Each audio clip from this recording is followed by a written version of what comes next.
आपण सांगलीवाडीच्या स्मशानभूमीमध्ये आहे. स्मशानभूमीला एक सार्वजनिक नळ दिलेला आहे. कारण या ठिकाणी अंत्यविधी वगैरे झाल्यानंतर या पाण्याची गरज असते आणि योगायोगाने 24 तास पाणी या ठिकाणी आहे.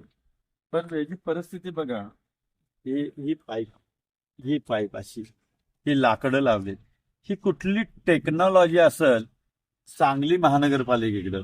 एकदा ही चावी मी माझ्या खर्चानं रिपेअर केली होती. या ठिकाणी येणारी हस्ती पाईप आहे. या हस्ती पाईपवर एक कनेक्शन दिलं गेलंय. इथे एखादी लोखंडी पाईप उभा करणं किंवा याला एखादं पाठीमागे एखादी सळी तरी मारा किंवा काय, हे यांना कळत कसं नाही? ह्या कर्मचाऱ्यांना बुद्धी नावाची चीज दिलीच नाही का? काय ही अर्धवट लोकांचीच भरती केलेली आहे, हेच कळून येत नाहीये.